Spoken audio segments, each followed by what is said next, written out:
ओम शांति। 17 अप्रैल 2026 के बाघ मदर महावाक्य। बाघ कहते मीठे बच्चे, पावन बनो तो रूहानी सेवा के लायक बनेंगे। देहाभिमानी बच्चे रूहानी यात्रा पर रहेंगे और दूसरों को भी यही यात्रा कराएंगे। पावन बनो तो रूहानी सेवा के लायक बनेंगे। देहाभिमानी बच्चे रूहानी यात्रा पर रहेंगे और दूसरों को भी यही यात्रा कराएंगे। प्रश्न संगम पर तुम बच्चे जो कमाई करते हो यही सच्ची कमाई है। कैसे? संगम पर तुम बच्चे जो कमाई करते हो यही सच्ची कमाई है। कैसे? अभी की जो कमाई है वह 21 जन्म तक चलती है। इसका कभी भी दिवाला नहीं निकलता, घाटा नहीं पड़ता। ज्ञान सुनना और सुनाना, याद करना और कराना, यही है सच्ची कमाई, जो सच्चा बाप ही तुम्हें सिखलाता है। ऐसी कमाई सारे कल्प में कोई भी कर न सके। दूसरी कोई भी कमाई साथ नहीं चलती है। गीत हमें उन राहों पर चलना है। ओम शांति। भक्ति मार्ग में तो बच्चों ने बहुत ठोकरें खाई हैं। कभी किस जगह गए, कभी किस जगह गए शांति के लिए। भक्ति मार्ग में बहुत ही भावना से यात्रा करने जाते हैं, रामायण आदि सुनते हैं, ऐसे प्रेम से बैठ कहानियां सुनते हैं जो रोना भी आ जाता है। हमारे भगवान की सीता भगवती को रावण डाकू ले गया, फिर सुनते समय बैठ रोते हैं। ये सब है कथाएं जिससे फायदा कुछ भी नहीं हुआ, संस्कार परिवर्तन नहीं हुए, विकर्म विनाश नहीं हुए। पुकारते भी हैं कि हे पतित पावन आओ, आकर के हम दुखी आत्मा को सुखी बनाओ। ये नहीं समझती कि आत्मा दुखी होती है, क्योंकि वह तो आत्मा को निर्लेप कह देते। समझते हैं आत्मा सुख दुख से न्यारी है। ये क्यों कहते हैं? क्योंकि समझते हैं परमात्मा सुख दुख से न्यारा है, तो बच्चे फिर सुख दुख में कैसे आएंगे? इन सब बातों को अब बच्चों ने समझा है। इस ज्ञान मार्ग में भी कभी ग्रहचारी बैठती, कभी कुछ होता, कभी बहुत खुश होते, कभी मुरझाया हुआ चेहरा रहता। ये होती है माया से लड़ाई। माया पर ही जीत पानी है। जब बेहोश होते हैं तब संजीवनी बूटी दी जाती है। मन मना भाव। भक्ति मार्ग में चटपटा बहुत है। देवताओं की मूर्तियों को कितना श्रृंगारते हैं, सच्चे जेवर पहनाते हैं। वह जेवर तो ठाकुर की प्रॉपर्टी हुई। ठाकुर की प्रॉपर्टी से पुजारी व ट्रस्टी की हो जाती है। तुम बच्चे जानते हो हम चैतन में बहुत हीरे जवाहरात सजे हुए थे। फिर जब पुजारी बनते तो बहुत जेवर पहनते।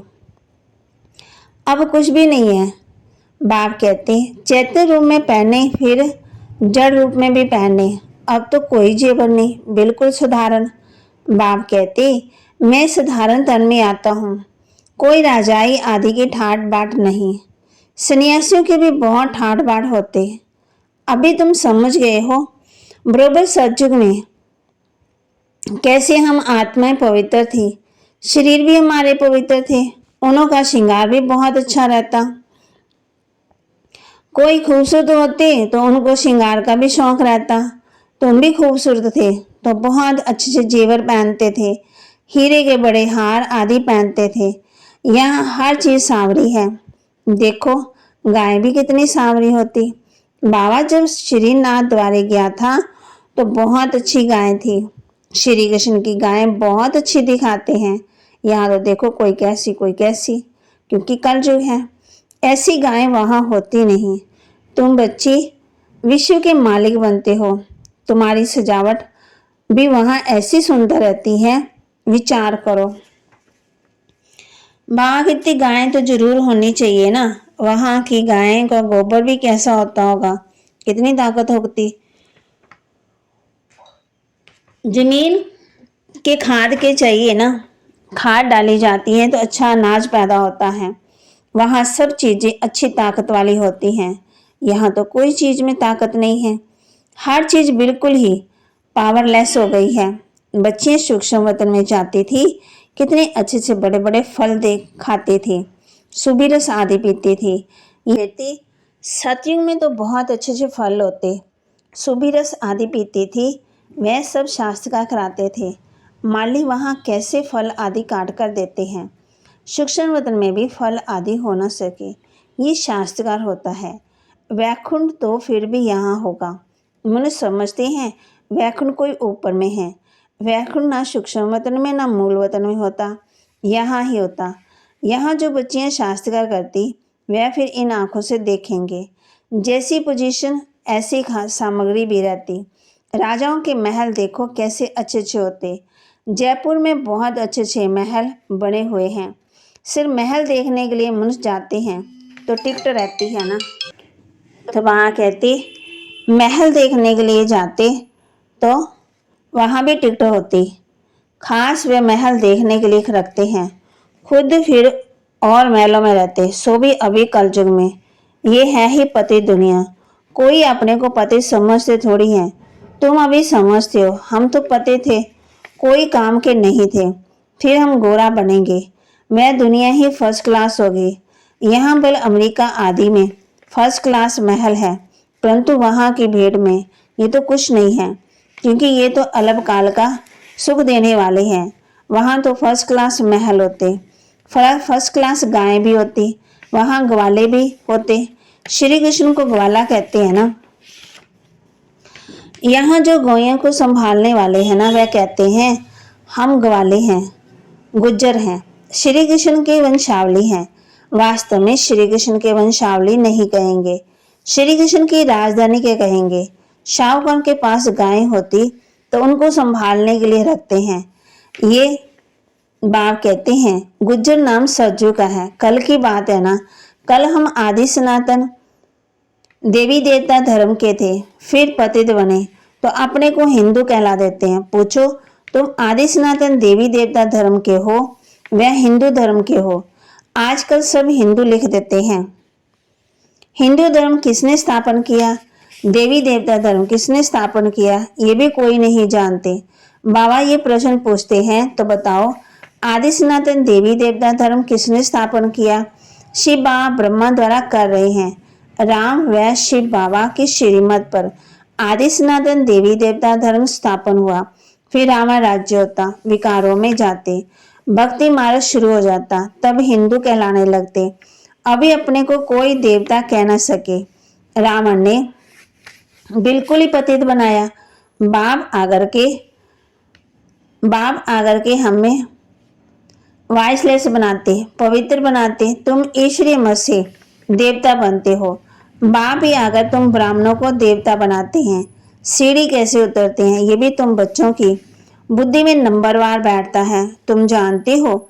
और सभी मनुष्य आश्रय मत पर चल रहे हैं और तुम ईश्वरीय मत पर चल रहे हो। रावण की मत से सीढ़ी उतरते आए हो। 84 जन्मों के बाद फिर पहला नंबर जन्म होगा।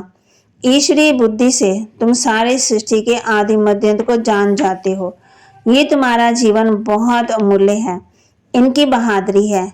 जबकि बाप आकर के हमको इतना पावन बनाते हैं, हम रूहानी सेवा के लायक बनते हैं। वह है जिस्मानी सोशल वर्कर जो देह विमान में रहते। तुम देही विमानी हो, आत्मा को रूहानी यात्रा पर ले जाते हो। बाप समझाते हैं तुम सतो प्रधान थे, अभी तमो प्रधान बने हो। सतो प्रधान को पावन, तमो प्रधान को पतित कहा जाता। आत्मा में खाद पड़ती है, आत्मा को ही सतो प्रधान बनना है। जितना याद में रहेंगे उतना पवित्र बनेंगे, नहीं तो कम पवित्र बनेंगे। पापों का बोझ सिर पर रह जाएगा। आत्मा तो सभी पवित्र होती। फिर हर एक का पाठ अलग है, सबका एक जैसा पाठ हो न सके। सबसे ऊंच बाबा का पाठ, फिर ब्रह्मा सरस्वती का कितना पाठ। जो स्थापना करता वही पालना भी करता। बड़ा पाठ उनका है। पहले तो शिव बाबा, फिर ब्रह्मा सरस्वती। बाप कहते हैं शंकर तो से सूक्ष्म रूप धारण करते, ऐसे नहीं कि शंकर को शरीर का लोन लेते। शिव बाबा तो जन्मन के चक्कर में नहीं आते, ब्रह्मा सरस्वती आते। श्री कृष्ण को अपना शरीर, यहाँ से शिव बाबा शरीर का लोन लेते। पति शरीर पति दुनिया में आकर सेवा करते। मुक्ति जीवन मुक्ति में ले जाने की, पहले मुक्ति में जाना पड़े। नॉलेजफुल एक ही बाप पतित पावन है, उनको ही कहते हैं शिव बाबा। शंकर को बाबा कहते शोभता नहीं है। शिव बाबा अक्षर बहुत मीठा है। शिव के ऊपर कोई अख चढ़ाते, कोई क्या चढ़ाते, कोई दूध भी चढ़ाते हैं। बाप बच्चों को अनेक प्रकार की समझाने देते हैं। धारणा के लिए मुख्य सार, ये ईश्वरीय जीवन बहुत बहुत अमूल्य है। इस जीवन में आत्मा और शरीर दोनों को पावन बनाना है। रूहानी यात्रा में रहकर दूसरों को यही यात्रा सिखानी है। ये ईश्वरीय जीवन बहुत बहुत अमूल्य है। इस जीवन में आत्मा और शरीर दोनों को पावन बनाना है। रूहानी यात्रा में रहकर दूसरों को यही यात्रा सिखानी है। जितना हो सके सच की कमाई में लग जाना है। निरोगी बनने के लिए याद में मजबूत होना है। जितना हो सके सच की कमाई में लग जाना है। निरोगी बनने के लिए याद में मजबूत होना है। वरदान, शरीर को ईश्वरीय सेवा के लिए अमानत समझकर कार्य में लगाने वाले नष्ट मोहाभाव। शरीर को ईश्वरीय सेवा के लिए अमानत समझकर कार्य में लगाने वाले नष्ट मोहाभाव। जैसे कोई की अमानत होती है तो अमानत में अपनापन नहीं होता, ममता भी नहीं होती। तो ये शरीर भी ईश्वरीय सेवा के लिए एक अमानत है।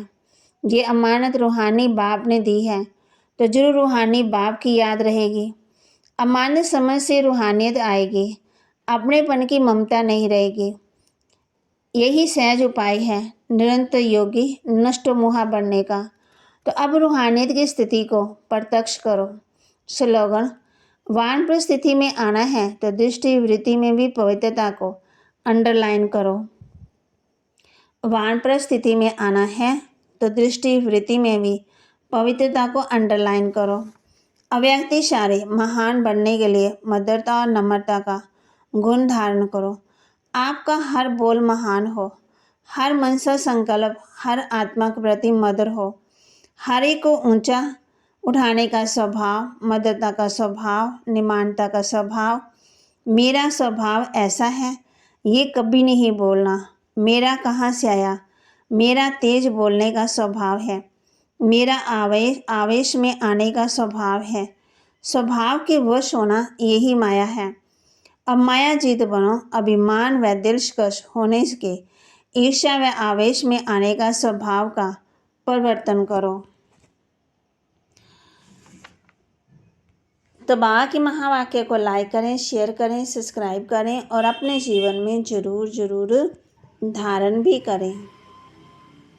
आपका हर बोल महान हो, हर मनसा संकल्प हर आत्मा के प्रति मधुर हो। हर एक को ऊंचा उठाने का स्वभाव, मधुरता का स्वभाव, निर्माणता का स्वभाव। मेरा स्वभाव ऐसा है, ये कभी नहीं बोलना मेरा कहाँ से आया। मेरा तेज बोलने का स्वभाव, मेरा आवेश में आने का स्वभाव। स्वभाव के वश होना यही माया है।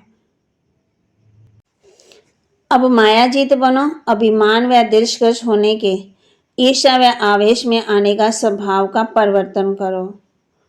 तो बाबा के महावाक्य को लाइक करें, शेयर करें, सब्सक्राइब करें और अपने जीवन में जरूर धारण भी करें। ओम शांति।